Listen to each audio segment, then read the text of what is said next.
put my heart back together. That comes out, and I'm like, track it. Yeah. I had a sickness where I was bedridden for about a month. He was like, it's the worst case I've ever seen. You could die. I never told any of my fans about it. Was there ever a time where God's like, hey, dude, you can't be 1 foot in, 1 foot out? That was a deep cut. I can't believe you got that out. Yo, I've heard some pretty cool testimonies. I've never heard it start out like this. And I was like, can you say, like, thank you, Jesus?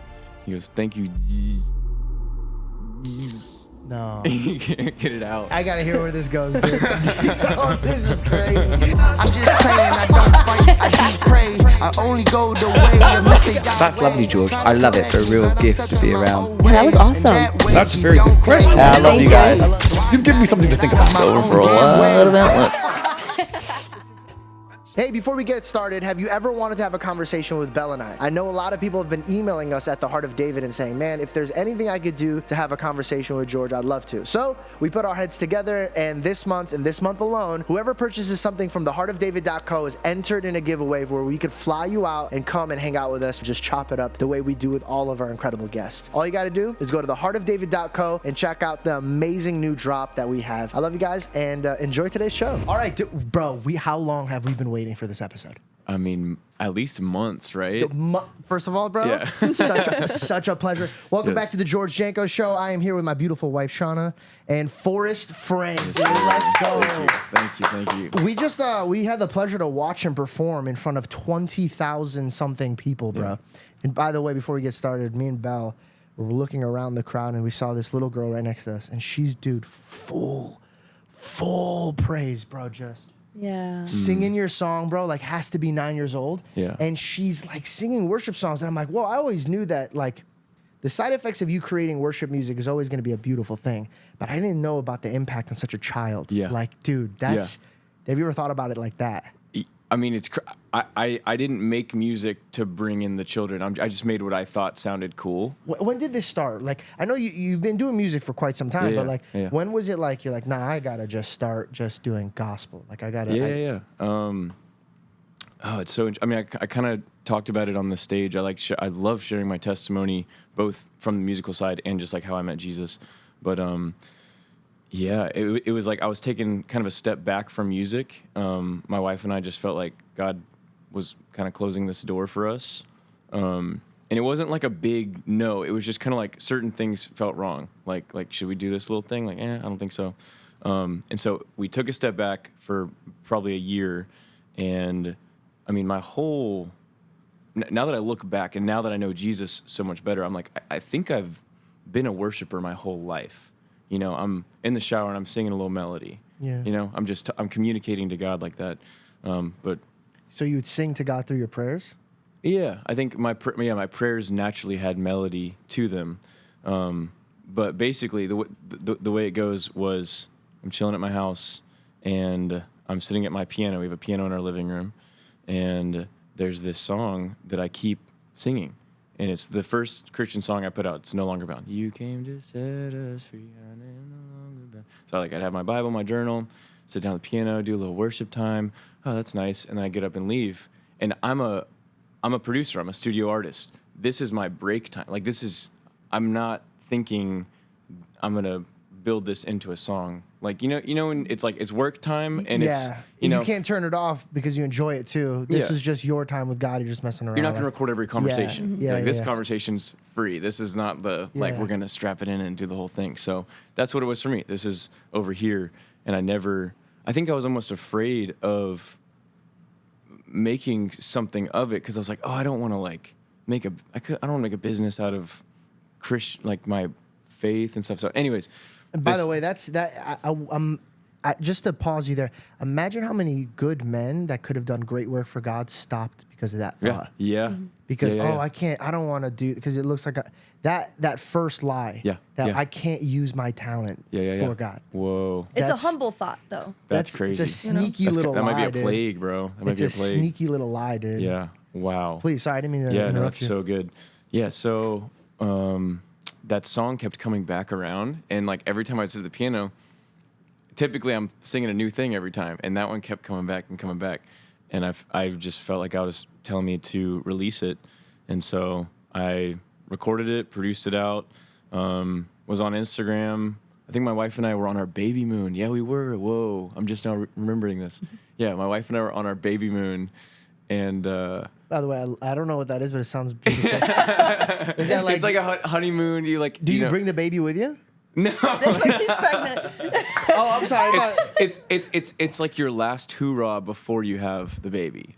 So you're like, Got you. So she has a baby in her at the moment. Sorry, this is my first time I've ever heard of this. Last part of that story Yeah. was I was like doing something on Instagram and I discovered Holvey on that baby moon. No and I way. DM'd him and I was like, yo, I have this song, and I sent it to him, and then he cut his verse, and so that's kind of how that whole thing worked out. So you met him like through Instagram. You didn't know him like in person. I saw he has a song called "Have Me," and he has a bar about like a Shirley Temple, and he's like sitting by the pool. I think he had his socks in the pool. Like specifically, I remember that. I was like, "Why are your socks in the pool, bro?" And I saw that video and was like, "This is super cool. Like, this is maybe the coolest Christian rap I've ever heard in my life." Yeah, he's so And so talented. I DM'd him, and so he got on the song. But yeah, that was what was the other part of that question? No, that was beautiful. I was asking, when did you get into the gospel? And by the way, bro, like gospel music in that story was a great intro for it.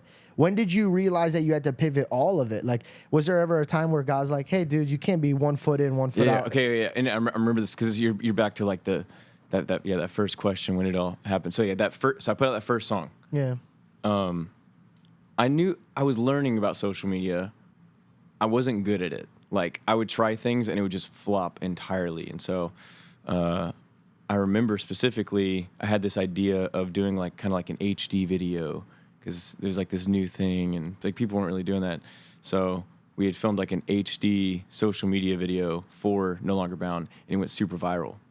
Sick. So what's interesting is I'm like, okay, that crushed, but this is still my personal thing with God. Yeah. And that could be the end of it. Yeah. And like a couple days later, he gives me another song, which is called Lift My Hands.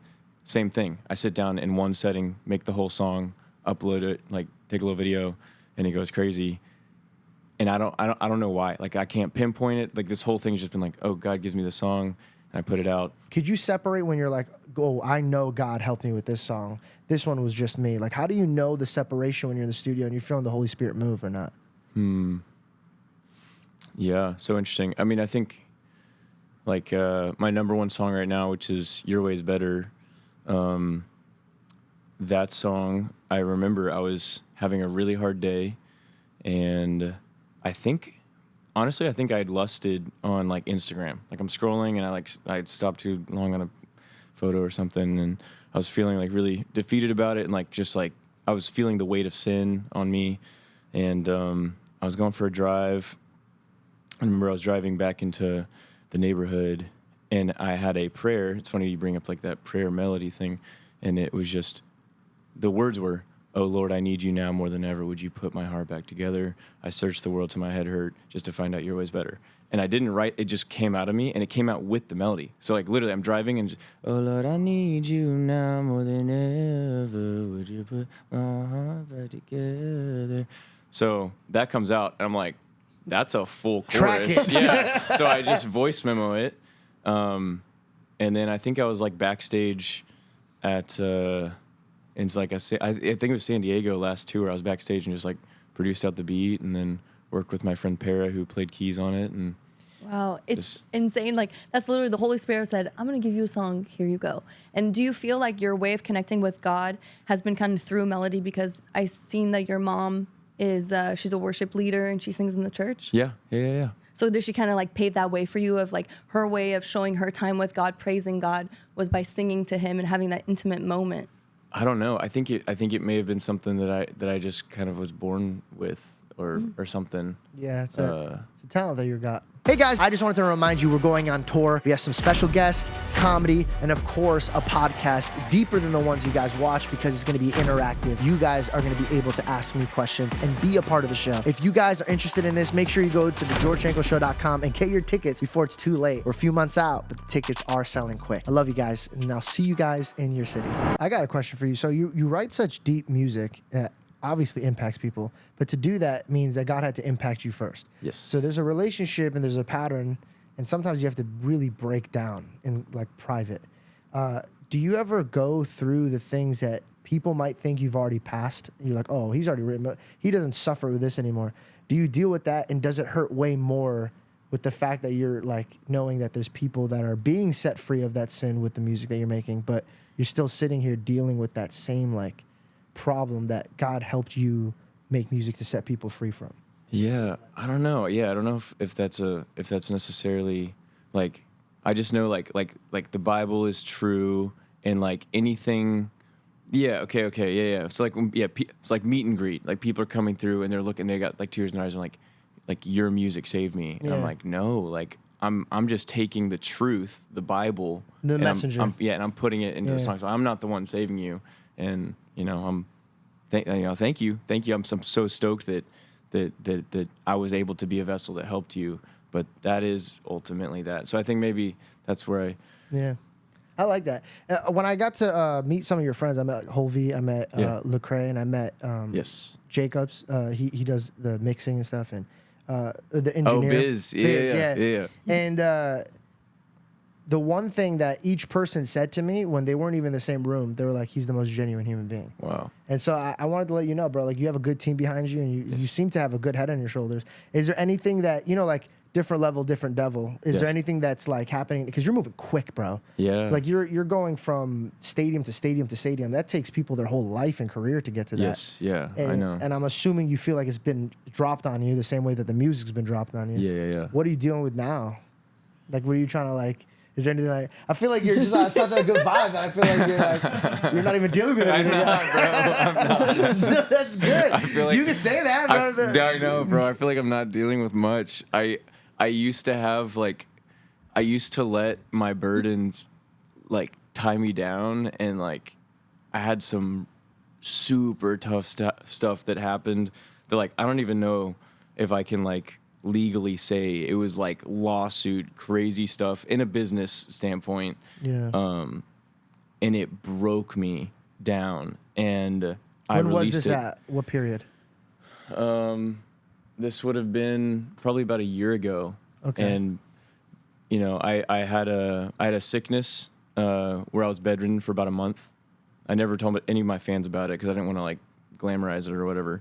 But yeah, I was stuck in bed for a month. Grace had to solo parent for a month. I was literally plagued head to toe with this crazy reaction to poison ivy. And I never go to the doctor, but I was like, I was up all night for 3 days in a row, just like in agony. Went to the doctor, got on medicine. Medicine didn't help. He was like, "Hey, you could die." Like, he was like, "It's the worst case I've ever seen."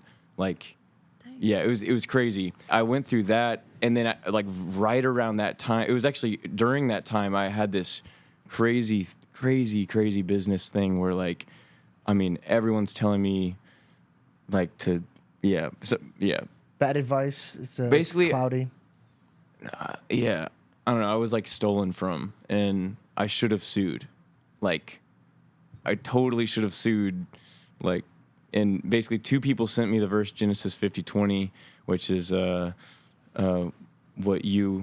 the enemy or what you intended for evil, God intended for good. Amen. The story of Joseph when he's thrown into Egypt and into slavery, and he finds himself, the second in command of all of Egypt, and his brothers come and they're like, "Well, we're so sorry." He's like, "Well, what you intended for evil, look at me now." Amen. Amen. God intended to not only to get me in this position, but I'm my dreams and stuff. I'm saving people from the famine, and so I'm saving many lives through the evil that you did to me. So someone did evil to me, and two people sent me Genesis 50:20, and I just released it to the Lord, and I was like, I'm going with your way, and I know this may be the end of me, but I'm going with you.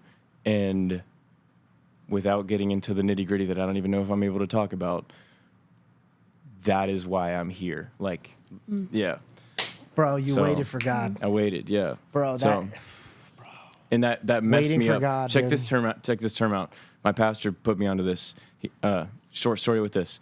He was saying that he went on this mission trip to an unreached people group where they flew in a helicopter and like looked for smoke signals and smokestacks, like unreached people groups. And he said he went there and he brought his Bible. And it's like, long story short, he has a translator with him. He like opens up his Bible. He reads the first sentence the guy says the translation, and the Holy Spirit broke out. Everyone just falls over, screams. He said the presence of God was so heavy, he couldn't stand up. And so he said it went on for hours and hours, where he's like down, he stands up and he like gets one more sentence out and he collapses again. He's like, dude, that happened to me when I was 20, and check this out, it ruined me for the ordinary. Wow. And yeah, he kind of like casually threw that term out there, but I was like, bro, I love that term. It is. Ruined for the ordinary. I'd never Yeah. heard that before, and I feel like that season, those two things ruined me for the ordinary, because I got to see God's blessing and His handiwork even in the worst year, the worst moment of my life, and so I'm ruined. Like, Amen, bro. 100%. Bro, that's deep. Go ahead, Bo. He put you in the trenches so that when you'd be here in this place and you'd be up high and everybody's yelling your name and giving you praises, when you wanted to go to Him, you could be like, okay, my eyes can be on you, and you don't take all this praise and you can redirect it to Him. Yeah. That's so amen. beautiful. Yeah. This video is sponsored by Hallow. Hallow is the #1 Christian prayer app in the whole entire world. It's an amazing resource for Christians that want to get a little deeper in their prayer life. Hallow has been downloaded 20 million times in 150 different countries. God bless. Hallow's there to help you pray, meditate, and sleep better. Hallow's goal is to help people get more peace into their life. It helps you build a better routine to help you with prayer and meditation. Hallow has prayers for all parts of your day, from starting your day with a Bible meditation session, or to listen to some peaceful piano music while working, or take an afternoon break with a nice meditation session. There's also hundreds of kid-specific prayers, or you could go to bed and listen to a nice Bible story by Mario Lopez or Jonathan Rumi. Head to hollow.com/Janko and get 3 months free to try the 10,000 plus prayers, meditation, and music available on Hallow. Download it today to find peace and to grow closer to God. Now back to the show. Sometimes when we ask God, like, hey, God, I want you in my life, Yeah. for us to see God in the life that we live, yeah. dramatic things have to happen. You Yes. can't welcome the creator of the universe into your life and it's just a casual day. You know what I'm saying? And sometimes when you got to be the salt and the light of the world, when you go back to normal living, you're like, this is too bland for me. Like, I need the recipe that God's cooking. Wow. All right, Yeah. so when you're on stage, dude, I want to actually talk because we got the privilege of watching you. You kind of do what you were doing on the podcast. Like when you really think and you go, you like close your eyes and you go. How long is? I feel seen, bro. I don't open up your eyes. That was good. Thanks, man. Thanks, man. When you make a good joke and your girl that gasses you up, dude, you're moving so quick and life is going great. Thank God, praise God, right? Yeah. Are you at that place in your life right now where you're moving so quick you can't even really think about the future?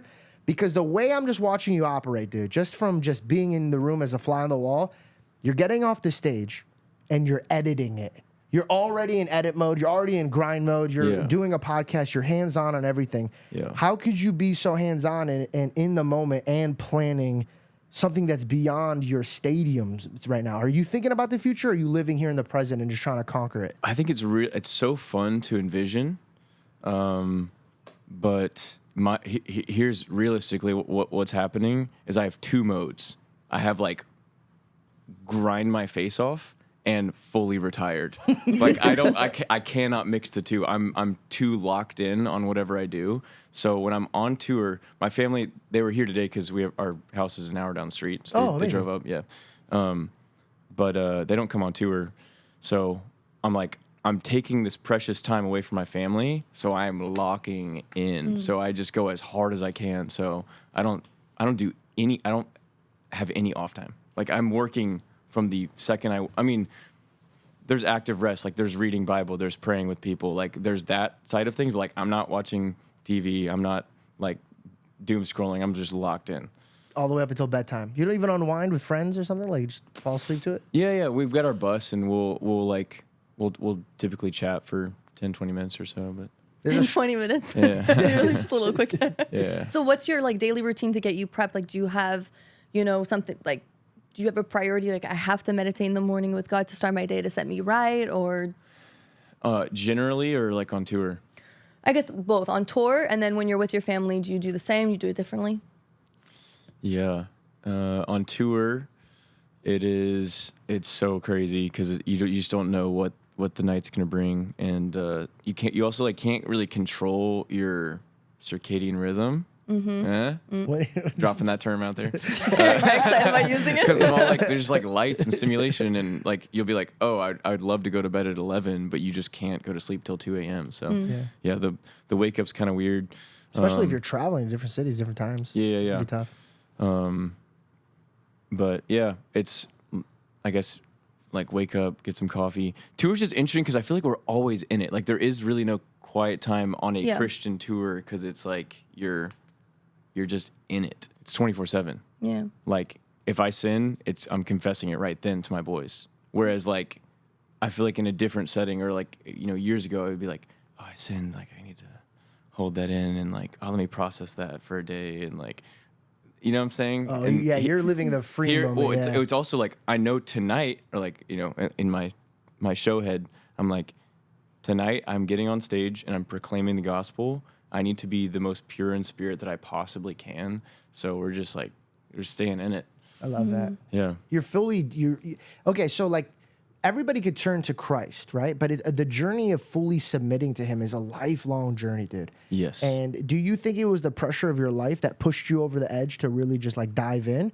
Or do you think it was just like who your bloodline is? Because I know your grandfather is like out there with Billy Graham. Yeah. By the way, shout out Belle. She did a crazy dive on that, and we loved watching all the videos of him speaking, and it was really, really cool watching him work. The one thing that I thought, before I even let you answer, I saw this, and I thought it was really cool. I wanted to share it. Your grandfather probably had all the moments you had, battling lust, dealing with everything he's doing, looking back at his grandkids, trying to do things like get even the small things, like instead of going to play golf, he's in church, like all those things.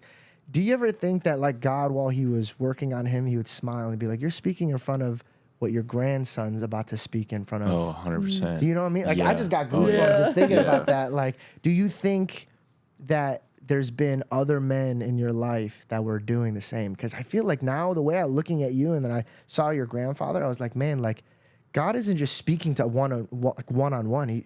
He's speaking to us, but the same way he spoke to our great-great-great-grandfather. It's like waves, yeah. But he knew them. It's kind of like if I hung out with you guys, I know you guys on a personal level. He knows your bloodline on a personal level. So I wonder if he ever giggles to himself because you deal with the same things that he dealt with.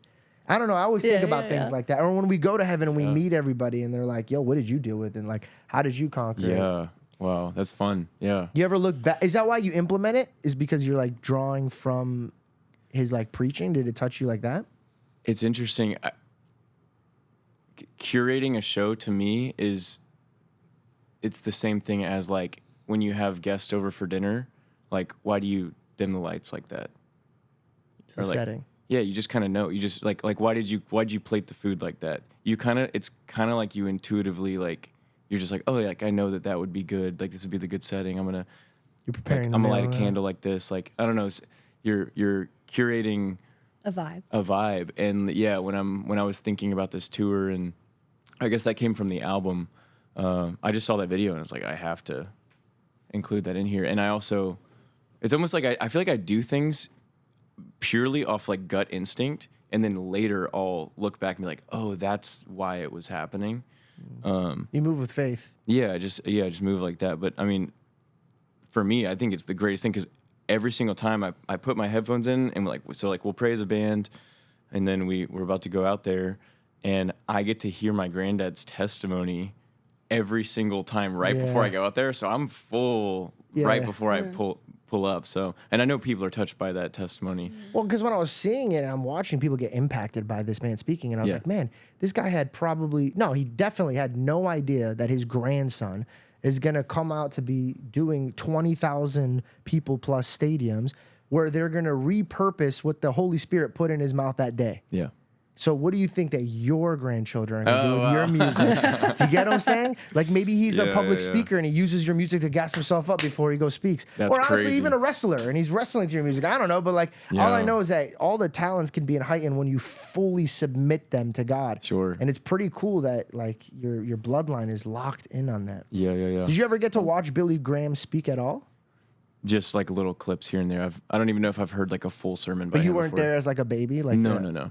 This episode is sponsored by Amalo. There's a skincare secret that the beauty industry doesn't want you to know about because it doesn't come in a fancy bottle or a 30-step routine. It's called beef tallow. It's a natural moisturizer made from grass-fed beef fat. It's been used for centuries before skincare got really complicated. It keeps you moisturized while healing your skin without clogging your pores. Suitable for all skin types and can help with a variety of skin issues like dry skin, acne, and eczema. It really does feel so moisturizing. Amalo is a small family-owned company that's bringing this ancient skincare approach back, but with unmatched quality. They only use grass-fed, grass-finished tallow, sourced with care from U.S. farms. Everything is made in small batches in the U.S. with clean and organic ingredients as they truly care what you put on your skin. Go ahead and use code Janko for 15% off at amalo.com/Janko. One more time, that's code Janko for 15% off. Now back to the show.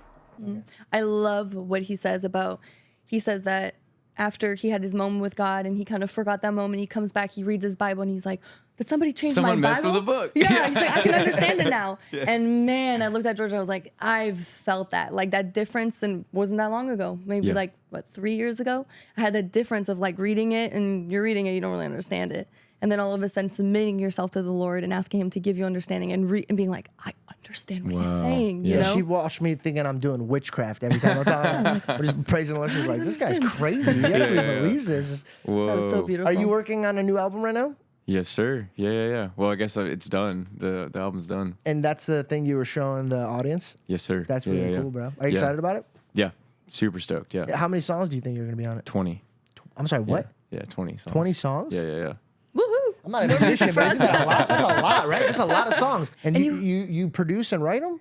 Yeah. This one, so the first one, like, I want to say it was like 16 out of the 20, maybe like 15 out of the 20 were just solo productions with like maybe a couple tinkers here and there. This one, a friend named Para helped out with like a lot of them, like more than half. You went from selling health tech, right? That was like your job. Yeah.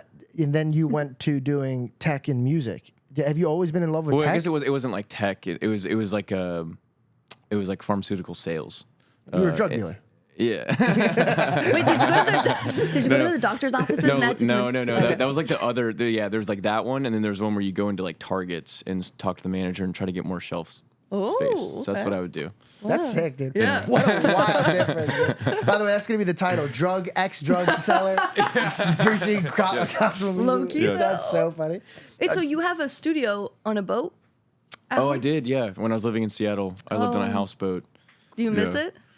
No, I don't. Yeah, No? that was like, I didn't have any friends out there, and like, I was also, I had this music thing that I loved, and then I was working a corporate job, and so I had to eventually quit that corporate job to, the term like burn the boats. Yeah, I had to burn the boats. I had to quit the corporate job to pursue the music. I actually moved back in with my parents and was like doing a construction job. So it was like a whole thing. Like I took a leap of faith to do this music thing. Was it okay? Like, was it because God made you have to leap, or was it like, no, I just want to leap and see where it goes? It was like I'm going to have regrets. I was listening to this Andy Stanley thing, and have you heard of Andy Stanley? No.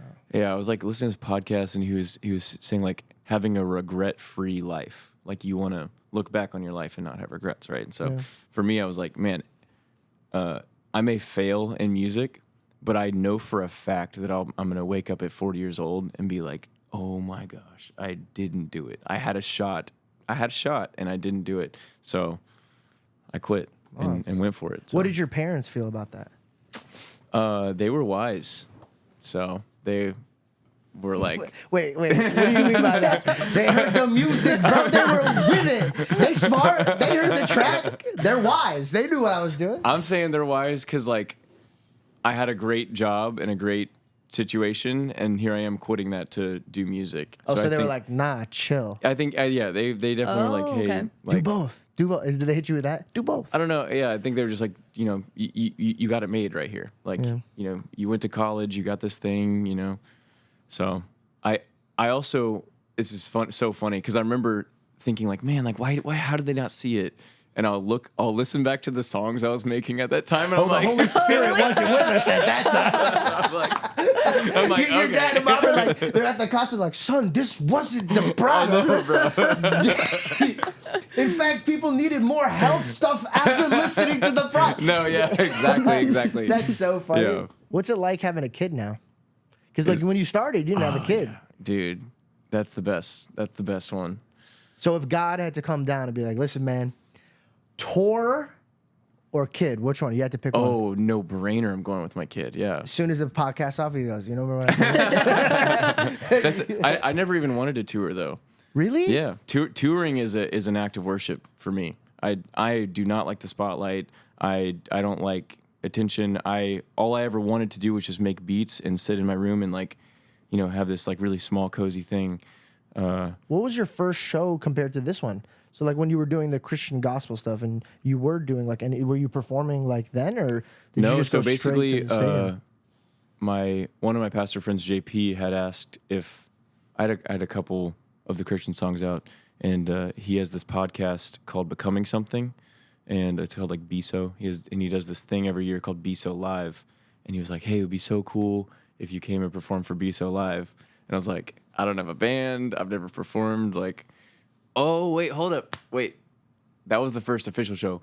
You need to close your eyes when you think, or it doesn't work. Yeah. No, I'm just remembering this. No, we got hired. Our band Services got hired to do a private wedding, but they also wanted me to do my Christian music. So they asked if I would open 4 services with my Christian music. There are like, and it ended up not even being a wedding. It was a renewal of vows, and they were like, "Oh yeah, we'll hire this band to come out." So really cool. But there was like 40, 50 people there with like the tower speakers, like run of the mill, just whatever stuff. Yeah. And so I didn't have a band. I had never performed Christian music before. And what I did is I went through my stems in Logic and just muted my main vocal. And then I put them all in one Logic session and I hit play. Like that's all I hit play, and if something failed, it would have failed. And I just sang karaoke over my beats. Hilarious. Check this out. By the way, I thought that's how artists do it.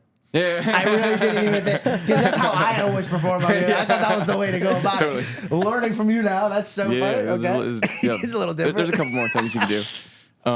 So in that environment, like near fluorescent lights, 30 people, just me on this thing, I start singing and I just like break down. I like fall to my knees. I'm just weeping, experiencing what it's like to glorify God in a group, and it's like it's in front of a couple people, and that marked me. I was like, "Yo, I think I felt alive doing that," and so, anyways, yeah, that was the first time. And then my pastor friend JP was like, "Yo, do you want to do Beast Alive?"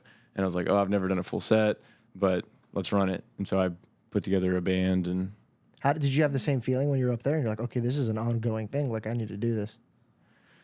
Yeah. I don't know if it was that I like needed to do it, but yeah, like just I'm there. I'm living. Cause the difference is, that I could feel that the glory wasn't ending with me. Like I was used to like people's eyeballs looking at me and being like, oh yeah, you're the guy. But I could sense that it was all flowing through me and up to God. And like, I love that. I love, being a vessel.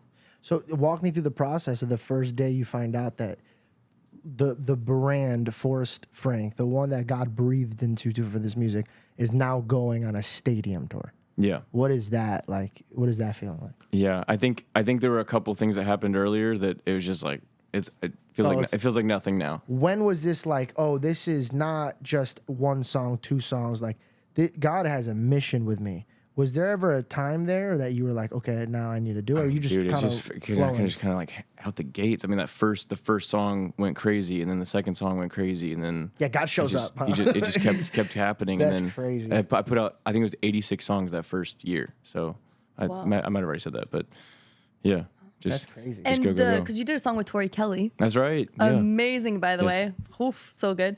When was that, before or after tour? That was before tour. So the first album came out, and then we did the first tour. Yeah. Yeah. How did that come about? Like, how did you feel about the news getting Tori Kelly? Oh, I was stoked. Yeah, she's the best. So like she seemed like kind of like an untouchable person. So the fact that she wanted to be a part of the song, I felt very, very honored. But yeah, I was that was a crazy one. That's actually, that song is kind of also why we ended up getting a house in California. Why? We had randomly gone there for breakfast one day, and because some friends took us. So we're from Texas. We still have our house in Waco, Texas. Some friends from Waco, Texas are like, "Hey, you want to come to on a vacation to Carlsbad?" So we're like, "Yeah, sure." So we go on this vacation. We're like, "Oh, this is sick. Have you been to Carlsbad before?" It's Like that area? extremely beautiful. Yeah, San Diego area. Yeah, North County, crazy. So we're there. We're like, this is really cool. We're looking up organic restaurants because we love that. So we go to this restaurant, walk in the restaurant, in walks Brandon Breitenbach. So he walks in. I just met him. I'm like, what are you doing here? He's like, oh, I love this restaurant. I live here. I'm like, oh, you live here? That's crazy. And then like the next day, I'm like walking down the street and I run into Switchfoot. You know the band Switchfoot?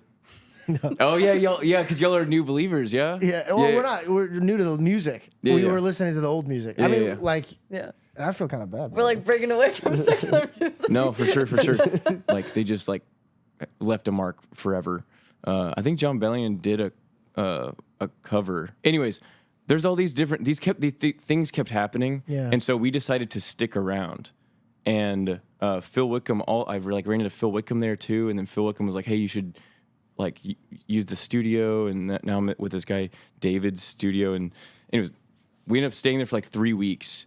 And I'm at this random guy's studio, and then Pear and I write this song, Miracle Worker, and then we send it to Tori, and yeah, it's just this whirlwind. She loved the whole it. thing. Wow. She loved it. Yeah. That's amazing.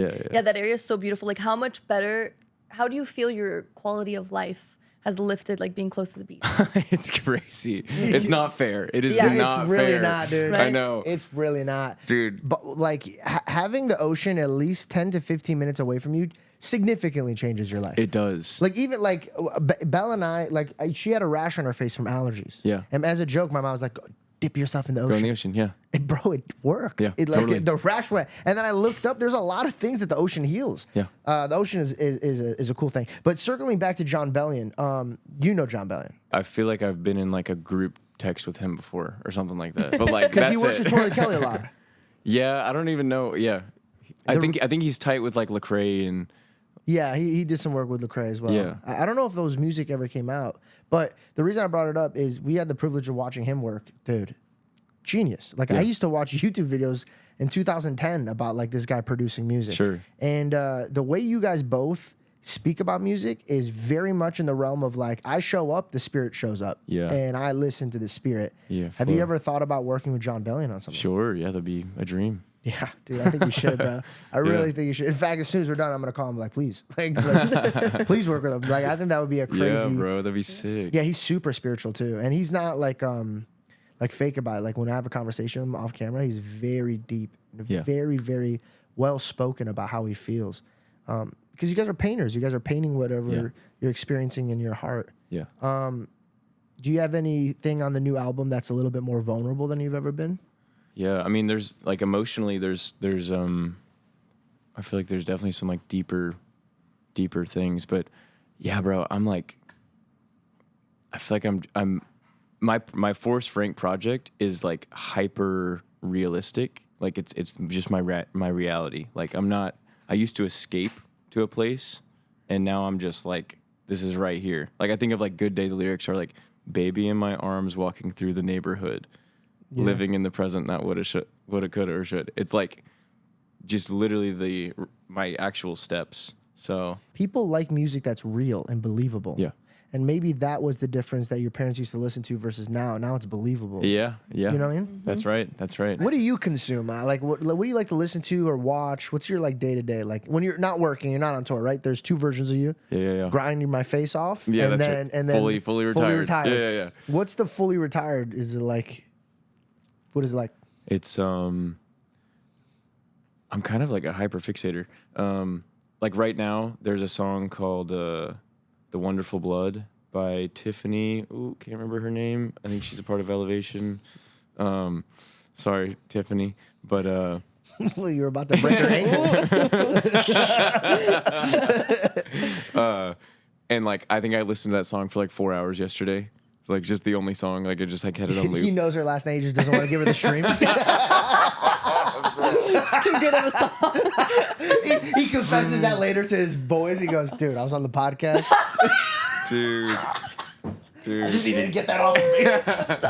I feel like I need, can we look it up? I feel like I have to say it. I have to say it. That's so funny. It's not though. It's a different. Look up The Wonderful Blood. The Wonderful Blood. Tiffany Hudson. Hudson. Hudson. Hudson. Yeah. Okay, nice. Yeah. Well, I'm gonna save that and I'm gonna listen to it. So now. like that's right now. Like I'm hyperfixated on a song, but I typically don't listen to music.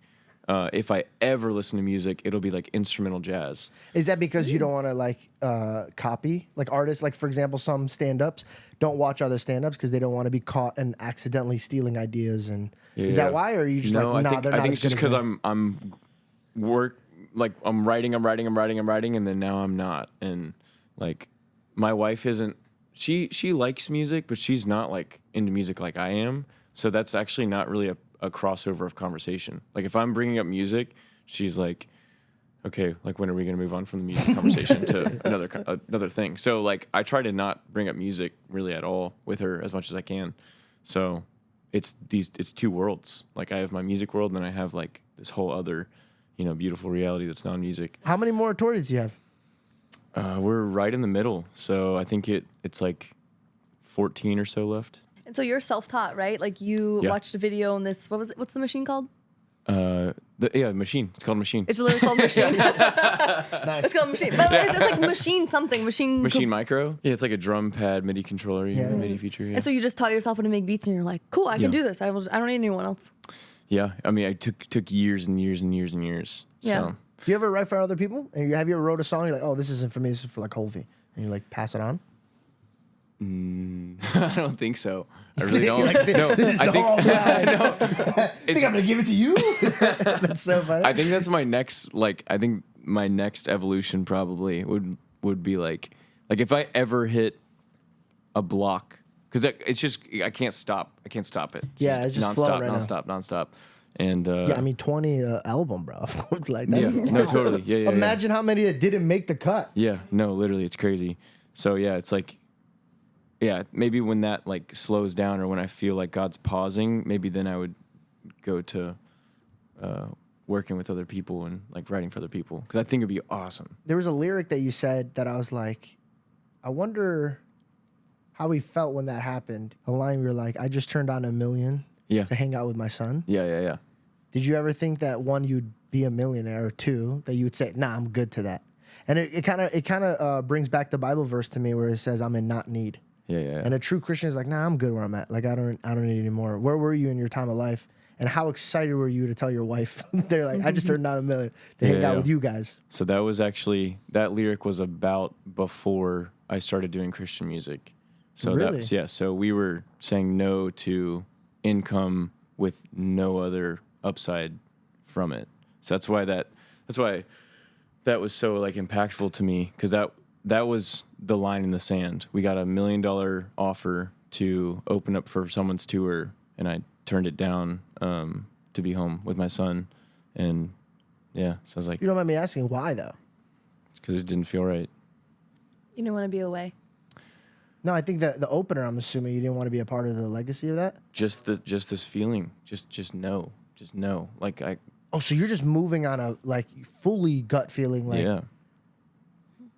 A lot of my dude. But you're saying that happened before you really fell into your like deep faith, yeah? No. This was I gave my life to Jesus my sophomore year of college, and obviously it's a progression. Yeah, absolutely. You get deeper and deeper into your refinement. This was years into that, so yeah. That's really encouraging to hear, like as someone like, you walk and you want to get closer and closer with God, and it's encouraging to hear like, okay, you can just like lean on your faith and lean on what feels right. Like you're fully letting him take control. Here, I've got one for you. This is another thing that ruined me for the ordinary per se. I'm in Seattle, and I feel like God is telling me to let my car run out of gas. Yo, no. Okay. Yo, I gotta hear where this goes, dude. Yo, this is crazy. Yo, I've heard some pretty cool testimonies, dude. I've never heard it start out like this. Please continue. So you're driving, and God goes, you know the gas stations? Forget about it. Yeah, Just dude. keep it going. Yeah, I don't know. Yeah, so, and I guess I would have been like 2 years into my walk with Jesus at this point. But I joined like a church that promoted the gifts of the Spirit Amen. and stuff. So, Are you still with that church? yeah. Okay. I mean, as much as I can be. Yeah. Shout out. Yeah, I'm in my car, and I feel like I'm supposed to let it run out of gas.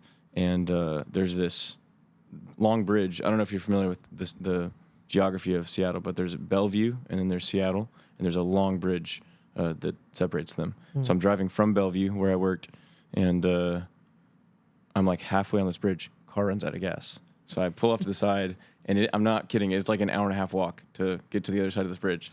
And the whole time I have like complete peace. I'm like, all right, cool. Like I'll do it. So. You guys, what's the movie? Yes, from Jim Carrey. Jim Carrey and Yes. Man. Sir, do you want help? Nope, the Lord's on his way. You keep it moving, buddy. Yes, Okay, yeah. so you're at peace. Are you on foot walking to the gas station now? Yeah, and I'm like, Is this nighttime or daytime? It's daytime, yeah. And I'm in like my work clothes. I've got like my like nice shoes on, like slacks and button down and stuff. And yeah, I walk to the gas station and fill up, or I go to buy like a gas tank because I'm gonna walk it back. And I go to the pump, pumping up gas, and I hear a voice behind me. It's like this probably 18-year-old kid. He's like, "Yo, you need a ride?" I look at him. I'm like, "Sure, why not?" So grab my gas tank and like get in his passenger seat. And while we're in the car, we're driving, and I don't know. We just kind of like, I remember he was playing this song, "Bet I Got Some Weed." Does that ring a bell at all? I don't know if it does. Thank God I don't know that one. yeah. I know. Deep cut from my past. And I was like, yo, like this, like I can recognize that this is a cool song, bro. Are you into music? And he's like, yeah, bro, like I'm an aspiring rapper. I'm like, no way, I produce beats and stuff. And I was like, dude, do you want to come over to my studio? Like, I'd love to cook you dinner, like just to pay you back for this. And he's like, yeah, sure. So I think I'm gonna try to tell this, like shorten the story a little bit. No, please. Yeah, dude. take What your are You you want time. the full one? The Okay. stage is what are you yours. doing? You want the full one? All Bro, right. you can't say a story like this and then try to give us the Cliff Notes version of this. All right, fair enough. All right, so we are in this car, and he drops me off. I get his number. I hit him up, and I guess I'm gonna leave out some details just because I want to like protect. Yeah, for sure. You know, protect some of the characters. But basically, yeah, he comes over and he brings his friend with him, and I got this really dark vibe, like a crazy dark vibe from his friend, and I'm like making dinner for them, and then it just ends up being weird. So they end up like dipping, and I end up calling him. I'm like, bro, this is just so weird. I'm like, I don't know you, dude. I don't like it's crazy that you came to my house. I don't know you, but just off of this instinct, like, can I just say, I don't think you should be hanging out with that friend? And he's like, whoa, dude, like, I've been trying to get away from that guy. Like, that's crazy you're saying this. Like, what's going on right now? I was like, dude, come back over I'd love to cook you dinner. So he comes back Just don't over. bring that guy back. Yeah, over. yeah. So he comes back over, and somehow we just immediately start talking about God. So we're sitting in our kitchen, start talking about God, and I'm like, have you ever had like a spiritual experience or anything? He's like, oh yeah, like, you know, my parents kicked me out when I was like 17, and I found myself in this like cult that was like a satanic cult, and there would be like rituals and like crazy stuff. He went into detail of like these crazy That guy that I brought, rituals. he's the founder. You brought him to my house. That's so funny. Okay, so he by the way, that's pretty crazy vulnerable for somebody to expose that part of their life. Yeah. So did you feel scared in that moment, where you're like, oh, I gotta bounce, or do you feel like, oh no, this is part of it? It was a blend. I mean, I was terrified and also like, okay, God, like what's going on here? Yeah, there's something going on here. So then one way or another was just like, bro, like, can I pray for you? And so I was like, let's go downstairs. So we went into my studio and I like turned on some worship music. And I remember like, it was like eerie, but I was like, can I pray for you? And I like put a hand on him and, just like prayed for him, prayed like a blessing. And I was like, can you say like, thank you, Jesus? He goes, thank you. No. He can't get it out. And so then I start like big time praying. I thought you said punching him. Immediately I was like, you just start punching him. Yeah. So, okay, wait. So sorry. I have no training in like. What did you wait? What do you? Exorcism so he's or not. whatever. He's not. So you immediately know what's happening here. Yeah, I mean, I'm assuming. I've Bro, no training, that has to my be only the training is movies. scariest thing that you invite into your house. I'm alone. I'm alone in my house. By the way, I have by no the way, friends. I have no friends, dude. Dude, this is like a weird movie where the guy who's hitchhiking is actually the one saving the guy who's picking him up. Yeah. So God, let me just get this straight. God's like, hey, yo, let your gas run out. By the way, this dude with a demon in him, invite him over for dinner. He's gonna have another demon with him. Don't mess with that demon. That guy's a little bit too much for you right now. Tell that one to go, bring that demon back, and then pray on him. Okay, so you're in the, by the way, in the basement. Because I remember that's on the houseboat too. And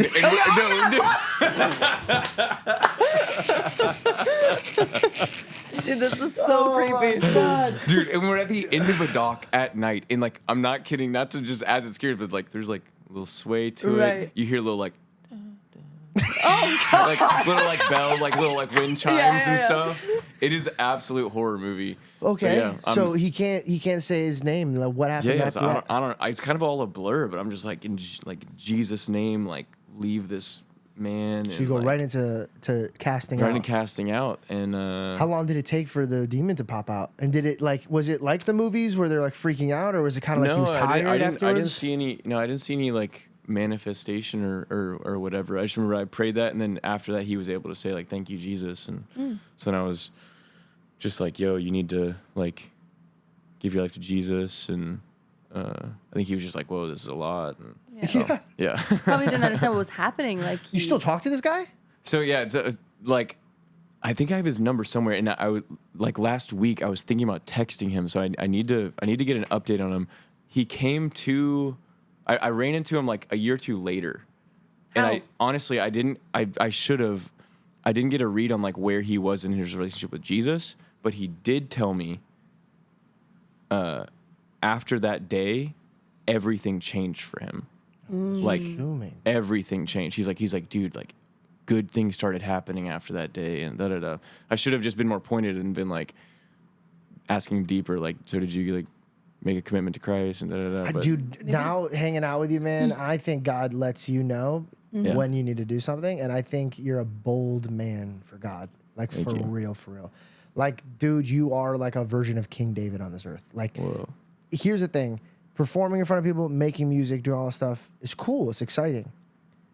But for a man to truly believe in God so much that he's going to let his gas tank go out, that says a lot, bro. That says a lot. Some people can't trust God enough for them to be able to fill up their gas tank next time. Whoa. Do you get what I'm saying? Yeah. And you're like, Yeah. I'm going to let the gas tank go out. Yeah. Do you get what I'm saying? Yeah, like, yeah. Now I understand why God is using you is because you're giving yourself the ability to be used Yeah. by God. Yeah. Nothing special with the cup, but you're making yourself active. That's right. Yeah. And he did all that before he brought any upside. Yeah, It he was- has that to. was all in the trenches down here. So That was Joseph in the hole.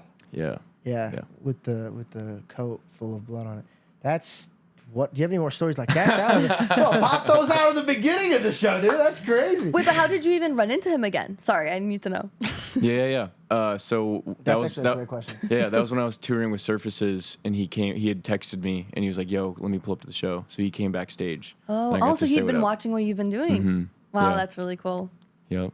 Well, when you talk to him, let us know. Okay. Yeah, no, Yeah, I will, dude, I will. let us No, all yeah. know. Come back. I know, Bring I know. him on the podcast. Yeah, I'd love to meet that. That'd be Whoa, insane. I know, yeah. He said, "Whoa, like we're gonna do it." No, no, we're not.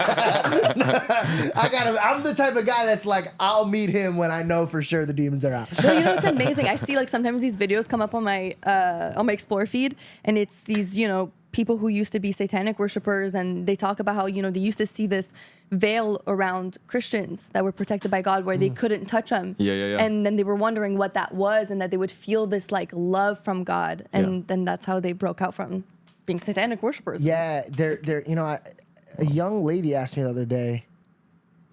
She said, "Do you ever get worried that the devil's going to attack you when you're doing things for God?" And the best way I put it to this person, I said, the dark can't attack light. It doesn't happen. Dark cannot outweigh light. So it's not like dark attacks light. It can't. It will eviscerate. It doesn't exist in the presence of light. Yeah. So I don't worry about what darkness is doing because it can't even be in the place of where I worship. That's right. If that makes any sense. Yeah. That's so cool, bro. Wow. That was a really cool story. Thanks. Thanks That for was a sharing. really cool story. That's an awesome story. That was a deep cut. I can't believe you got that out me. Wait, so actually, let me ask you this, because you listen to the Lord, you let Him run you out of gas.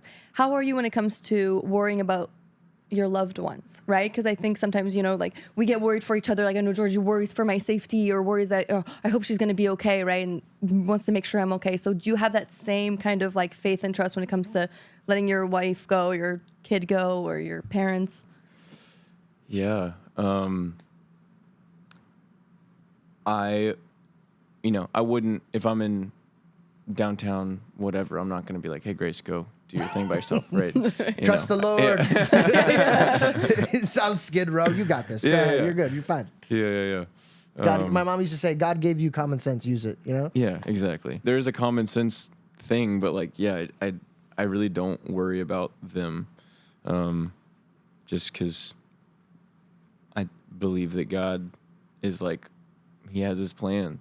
Of course. It's like, I've just seen Him come through too many times. So Is she the same way as you are when it comes to her faith? security? Yeah, like just No. like being.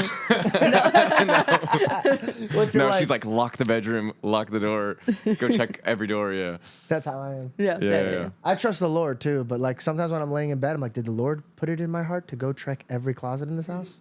I think it may even be like, 1,000 years ago, like your ancestors were the ones that were like watching guard or something like that. Like someone's got to do it, right? No, I have to. I'm good with this, man. I know you got to get home. Are you sleeping in your house today? Because you were. Yeah, we'll make it back to the home. That's really cool. Yes, sir. Dude, this was an awesome podcast. Thank you so much for sitting with us and hanging out with Yeah, us, bro. bro. It's been a Thank you pleasure. so much. Dude, Thank y'all. thank you. This was awesome. Thank you.